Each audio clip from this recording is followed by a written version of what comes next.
What's going on, guys? It's the Chinist. So today is April 25th, Wednesday, New Comic Book Day. I have my absolute massive haul here of 37 with 31 different titles. I have read through the stack, so I'm going to try to get through this one as quick as possible just because of the amount here. So starting off with DC, we have Terrifics. This title is excellent in my opinion. I love the team up between Mr. Terrific, Plastic Man, love his banter, Phantom Girl, and Metamorpho, man. They just really all work together, man. They really do, in my opinion. So yeah, some pretty good action. This kind of sets up a little bit more, I say a little bit of a team play, you know, a little bit of the teamwork, a little bit of the cohesion that they kind of need to start working through to be a team.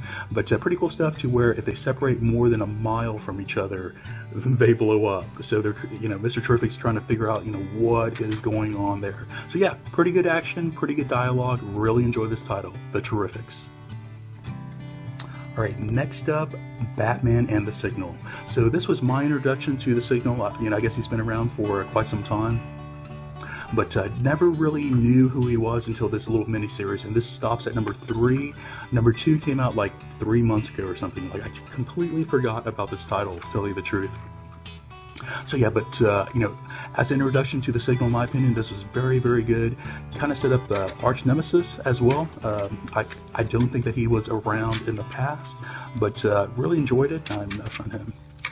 Really enjoyed the storytelling here, in my opinion, and you know, really look forward to other storylines with him joining the Bat family. So yeah, pretty cool dynamics between him and Batman, in my opinion. Like more of like a mentor-friend type deal, not really like a Robin situation. Okay, next up, Teen Titans. So this kind of finishes off the story arc with Beast Boy, who was actually under control by, what was it, pheromones, I think is how she was able to control him. So yeah, fighting the team, a lot of good action, a lot of good battling here, in my opinion. Great stuff. So of course they're, you know, going to get him back, and of course no one dies. But going forward, they kind of start telling you that the next issue or the next storyline is going to flow into this No Justice #1, which I think comes out here in, I think, 2 weeks, I believe. So yeah, correct me down below if I'm wrong on that one. Okay, next up, Trinity. So this was a title that I felt started off very well and got a little bit dull here towards like the, you know, the second half. So this was the finale. This one finishes off at number 22 here. This story arc, although I thought, you know, started slow, this one actually finished off pretty well. Pretty good action here. You know, I enjoyed that the way that they defeated Demios here at the very end. Little trick there at the very end. But yeah, so a little bit lackluster in my opinion. But yeah, that concludes Trinity. Alright, next up, The Flash. You know, I've enjoyed this title pretty much all the way through, from Rebirth all the way through. So this one issue kind of focuses more, it kind of wraps up like a lot of the storylines that just happened, you know, with the Speed family here and Godspeed, which, you know, really enjoy that character Godspeed. But here he is here. But this one really focuses around Barry and Iris. You know, Iris is now aware that Barry is the Flash, and she's trying to figure out, like, you know, are they two different people? Like, who is he? You know, when he puts a mask on, is he like a different person? And of course, as the cover shows, you know, Wally West is aware, or she's aware that he is Kid Flash. And a little bit of a surprise at the end with his memory. So things kind of start coming back. Check it out. Alright, next up, Imaginary Fiends. Of course, Vertigo is part of DC. So yeah, very cool title, very cool concept here. You know, you have like these aliens from like another realm coming into our realm, can only be seen by certain people, and they feed off of human emotion. So this was kind of like the climax of the story arc here. Pretty cool. You had like you know, monster on monster action with the humans fighting each other as well. Man, a lot of good action that occurred here. But yeah, really enjoy this title, and this was a pretty good wrap up to the story arc. Alright, next up, Hunt for Wolverine. So yeah, so Logan is actually my most favorite comic book hero that there is, you know, for me personally. So I picked up, this was, I think, a cover C, not worth anything, just a 1-for-1, but you know, the cover caught my eye, along with these were the Young Guns. Again, these were 1-for-1s. I think this is actually cover B, so no additional monetary value, just cover price, but really enjoy that the artwork there. So I'll probably put one in my PC and put one in my spec box. So yeah, Logan, absolute favorite. It was actually when he died, or was encased in this adamantium, and that is actually when I heard, and you know, I wasn't collecting comics at that point in time, a couple of years back, and when I heard that he died, that's when I got on YouTube, because I wanted to find out like how he actually died.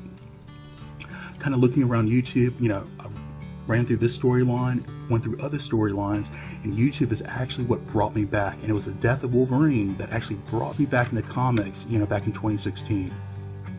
So yeah, so really excited to for him to actually come back into mainstream. And this one, you know, this one title, or this one issue, just really explains like where his body was, or you know, how he came out of the adamantium. There's a couple questions that kind of occur, but man, great to have Logan back. You know, read through this one. I really enjoyed it. There was a lot of good action that that occurred in this one. This was just a one-shot that will now lead you into, let me see here, I think it's the last page, these 4 other one-shots that will be coming out on a weekly basis starting on 5/2, next week actually. So yeah, so they're all searching for Logan, and yeah, pretty cool, really enjoy this. Alright, next up, XMen Blue. Of course, I'm picking up all the X-Men titles right now. This was actually a homage to the, what was it, Days of Future Past. I can't remember if it's part 1 or part 2. But yeah, enjoy this cover. But yeah, so, you know, as you know, I am collecting all the X-Men titles out there right now. Really enjoy them all. This one occurs, you know, supposed to occur before Venomized. Of course, Venomized is already kind of going on.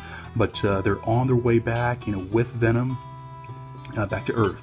But there was a lot of great battle scenes that were occurring here. A lot of mutant powers going on, a lot of Sentinel action, man. You know, the absolute peak of the mutant X-Men world, in my opinion, man. This is the stuff that I grew up on, that I just love. So yeah, man, love the X-Men.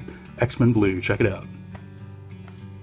Okay, next up, Thanos Annual. So again, a title that I'm not picking up. You know, it's just really hot, so you know, it's more of a spec. So I was going to pick up 1 copy at each of my LCS, and I picked up 1 too many just by mistake.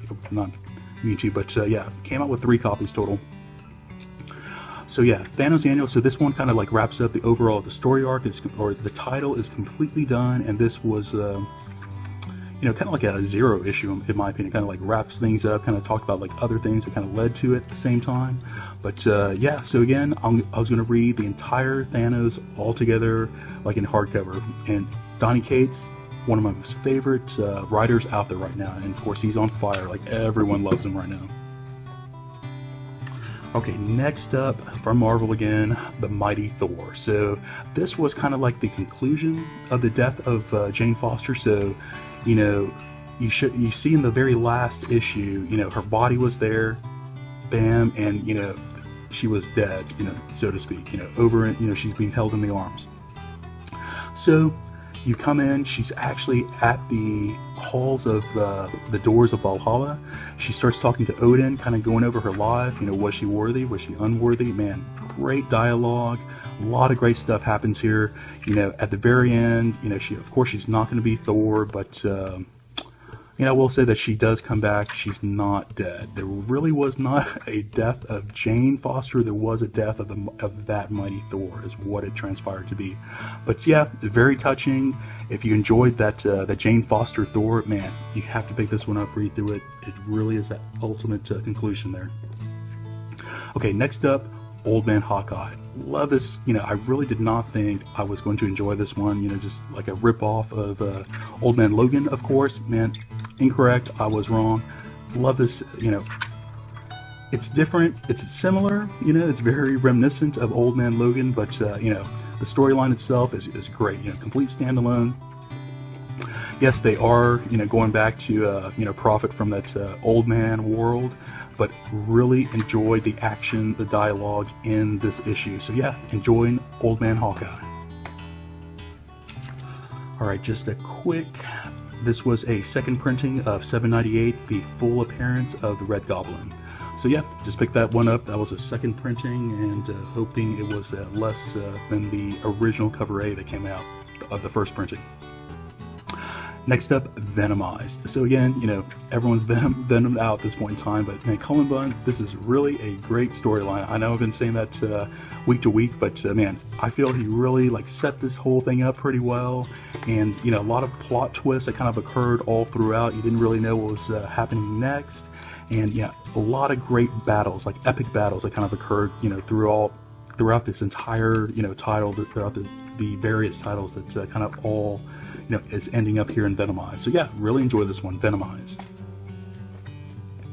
Okay, all new Wolverine. This is a title I typically do not pick up. Trying to pick up key issues here or there, but was going to read Laura in trade. But I really like that last old Laura, or old woman Laura, that came out. And this is part 2 of that. This was hilarious in my opinion. Between Hawkeye and Honey Badger, like almost every other page, like this, the little statements that they make just make me laugh out loud. Just hilarious stuff. So yeah, so again, this is something that I was going to plan to pick up in trade, but oh my gosh, if every issue was like this, man, I probably should have picked this one up a month, to tell you the truth. Okay, next up, Exiles. This is number 2. So I've really enjoyed this one so far. So I am a true lover of the multiple realms, the multiverse, you know, traveling back in time, you know, the paradoxes that occur. You know, I really love all those type of storylines, and this Exiles is really, you know, really catered around to that, because so Blink is building up her team, and these are like alternate versions of the heroes that we know. This one introduced Valkyrie, and of course this is the Valkyrie that mimics more the current Valkyrie that came out in Thor Ragnarok. So you know, she is exactly like her, you know, looks like her, talks like her, you know, real rambunctious, real boisterous, you know, the way that Thor was back like in the 80s. So yeah, really enjoy that. And they also introduced this little kid Wolverine, and you know, he did not really, that was not what I thought the Wolverine would be, you know.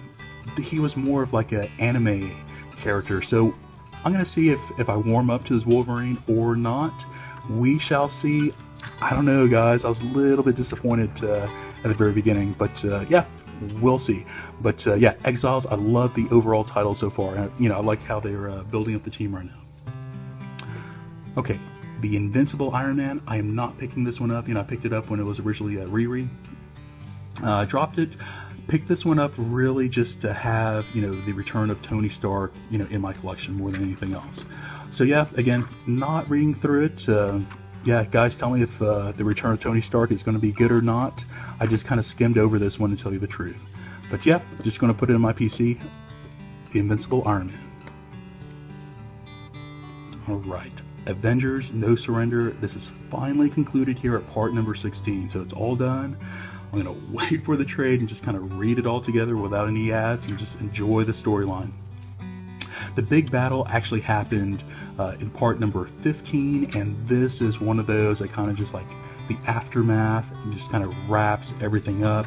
There are some teammate changes, or you know, some swapping that occurs in the teams that I was kind of aware of, just because unfortunately I heard that spoiler in another YouTube video, but yeah, other than that, I'm not aware of anything else, and I just want to kind of read it through myself. So yeah, Avengers. Alright, last up from Marvel, we have Star Wars Darth Vader. So again, I've been promoting, you know, this title, Darth Vader, for both Volume 1, Volume 2.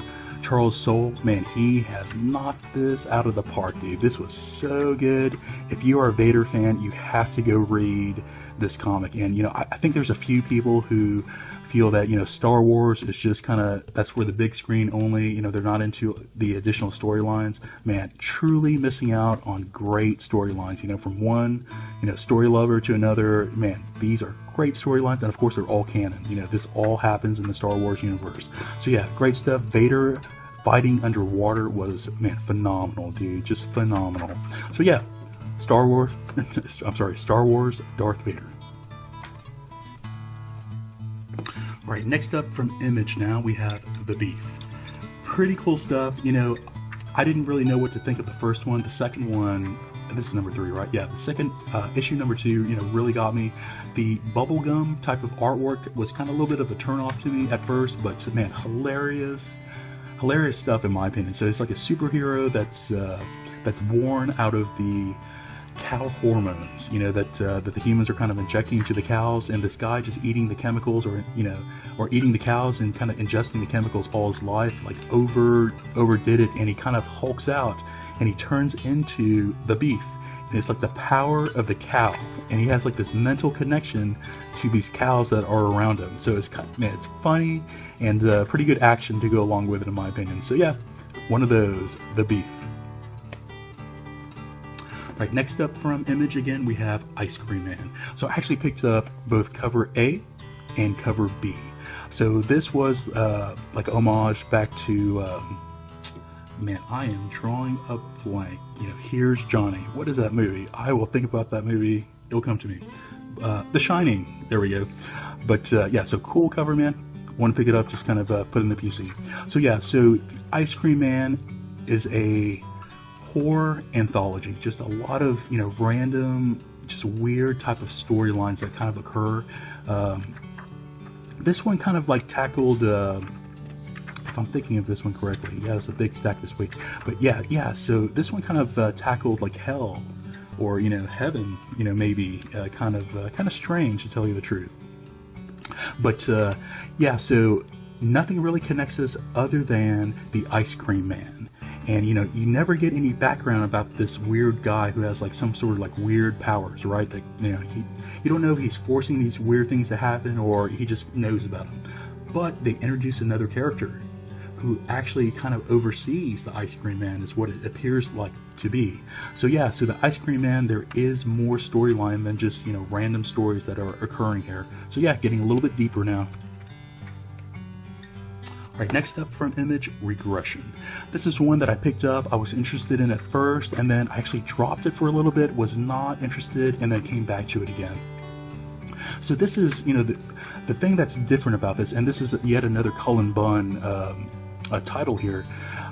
This starts telling you, you know, so these people have lived before in the past, and, you know, they've had multiple lives. It takes them a little bit of time to kind of remember, you know, who they were, and the storytelling starts, you know, talking about through various timelines. So, you know, again, I enjoy various, you know, Back to the Future, you know, type of stuff, or, you know, various timelines, various alternate realities. So this one kind of like, you know, dabbles on that one a little bit. That kind of interests me a little bit more. But yeah, pretty cool. The storyline really picked up like at issue number, you know, 6 or 7. Took a little bit of time to pick up on that one, in my opinion.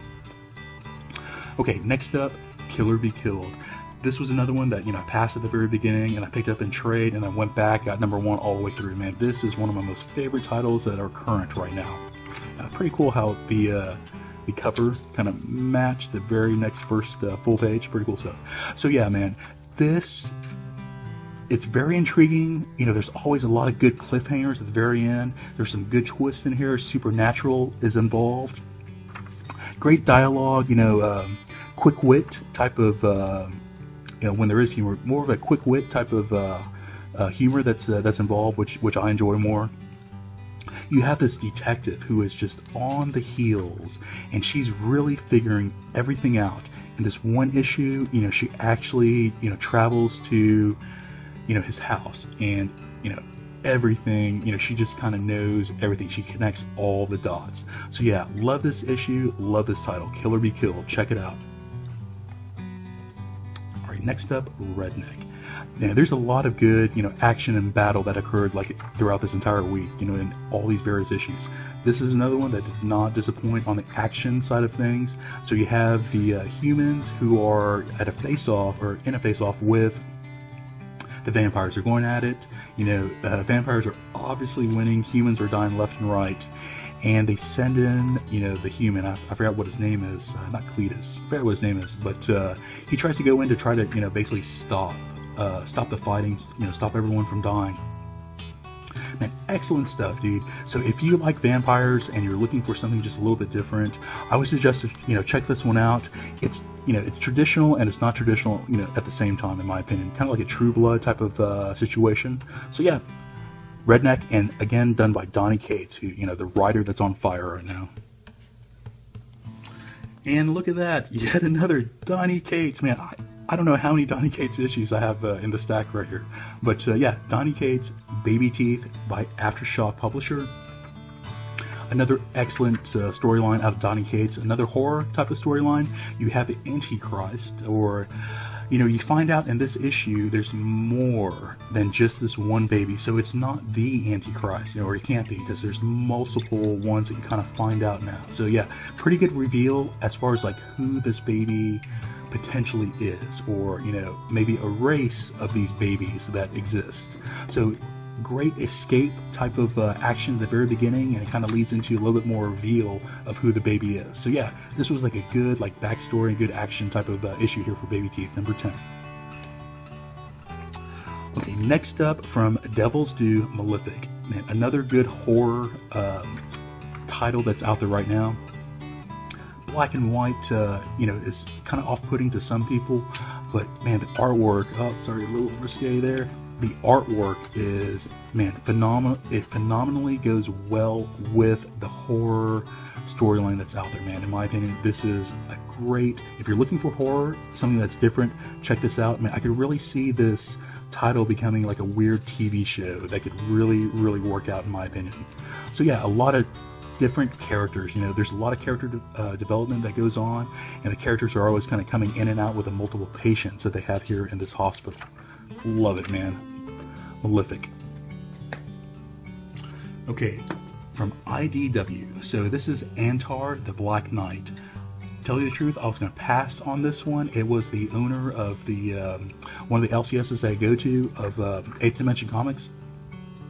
He said that it was pretty interesting, so I kind of picked it up. I thought the artwork was pretty decent. So reading through this one, man, I am actually going to subscribe to this title, surprisingly. This was a huge surprise to me. I was really into, they really built up, so Antar is this warrior, and they start from his birth. They start with his mother, who she is, so you kind of get connected to her mother first. She's in Africa, she's a slave. She's captured from another village, and she becomes a slave to this guy, this white man who has invaded, Africa, or Northern Africa, has a baby with her who becomes Antar. And however, even though he's, his father is like a big deal, he still grows up as a slave. And, it kind of describes, what he goes through as a 12-year-old and why he starts, who he is, basically. This is a great, warrior type of, epic. You could tell, it's going to go all the way to the end. I assume he's going to be dying at the very end. I can tell this is going to be a great story arc. So yeah, I'm going to actually subscribe to that one. All right, next up, The Prisoner. So The Prisoner was I think it came out in 1962, I think originally. Was a TV show, kind of like a sci-fi-ish, like Twilight Zone type of deal. So you have this guy who is, for those of you who are unfamiliar with it, you have this guy who was like a British secret agent. Something happens, I forgot exactly what, either he saw something he was not supposed to, or he was going to try to break away from the agency or something of that nature. He's caught, and he was put into this island that is a prison. And it's this weird deal to where they have all these weird security measures, and you never really find out who they are, why they do that. And at the very end of the TV show, it kind of leaves you with a cliffhanger. It's really weird. It's one of those, it just makes you think, just over and over, what did that mean? What could have possibly have been? So this is kind of in the future. Apparently the 60s show happened, and this is volume 2, and this is in current time, I believe, is what I got out of it. But yeah, it's not the TV show, but it started with a TV show, and this is, in the future. So yeah, pretty cool in my opinion, The Prisoner. Alright, next up, this is from Titan Comics now. This is Bloodborne. This was from TV show, I'm sorry, from a video game, and I had not played that video game. It was the artwork that kind of caught my eye on this one. I thought the artwork was pretty good, maybe like a 4.25 out of 5 in my opinion. A lot of good action. The storyline kind of got pretty good in this one, and some pretty good action that kind of occurs with this monster here. So yeah, pretty cool stuff. You know, did not think I would actually subscribe to this one, but I did. Yeah, Bloodborne. Alright, moving on to Vault Comics. This is Deep Roots. So this is one I wanted to kind of thumb through before I picked it up. You know, so it seemed intriguing. This is kind of like the plants kind of rising up against the humans. So, you know, that premise, you know, sounded pretty good, but I wanted to kind of thumb through it. I was afraid that it was like more like plants and bushes, like attacking humans. So, you know, I was going to kind of shy away from it if so.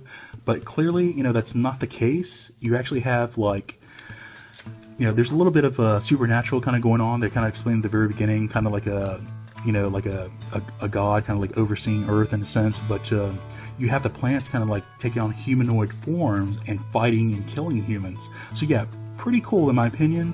However, the storytelling was very confusing, you know, to me. It was very hard to kind of follow this all the way through. Artwork was pretty good, you know, kind of followed the storyline, but again, it was kind of, the storytelling here was not that great in my opinion. It kind of, man, I don't know how to explain it, but you know, this could have been better in my opinion. It was just kind of hard to follow.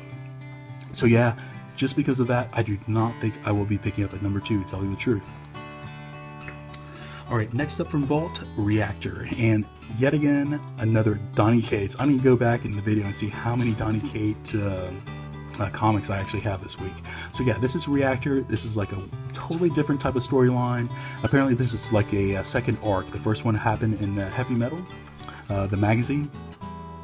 So this one is about like futuristic space vampires, and you know, so it's totally different. You know, it's never been done before, and this kind of centers around this one kid who apparently starts explaining that the very last set of vampires was created by one vampire getting onto this one ship who is traveling to another planet, you know, to get away from the vampires on Earth.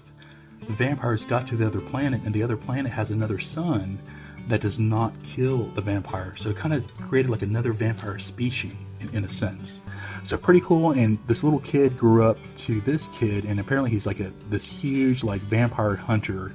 We haven't seen him in action yet, but he's about to get into action on the next issue here. So yeah, pretty cool stuff. Reactor by Donny Cates. Alright, last up for you guys from Valiant, we have Exo Manowar. So yet another, you know, character that I did not, you know, really, I passed up on him because I felt he was like an Iron Man ripoff. You know, was I completely wrong on that? Pretty cool stuff. So he completely wrapped up, you know, he went to another world, tried to live out alive. It did not work out for him. He was drafted into a war. He went all the way up to ruling the world. He got thrown off of his empire. He's headed back to Earth. And we're now tying this back into Harbinger Wars, number 2, that's about to come out here pretty soon. It's actually Livewire who, and I remember, I forgot which issue it was, maybe something in Secret Weapons, but I remember her sending off that signal to him. So he actually receives it here. It takes him like a couple of weeks to actually, you know, travel back to Earth. So yeah, pretty cool stuff. So it's really setting up that new Harbinger Wars. And I'm just going to skip to the very end because I think it kind of mentions it. Or not. Yeah, it just says continuing Harbinger Wars number 2. So yeah, I'm really looking forward to that. You know, of the Valiant World, Harbinger by far is my most favorite, you know, characters that they kind of built up. So yeah, guys, that's going to be it for this week's brand new haul. Huge haul this week. So guys, should you enjoy what you see here, please like and subscribe. We'll talk to you later.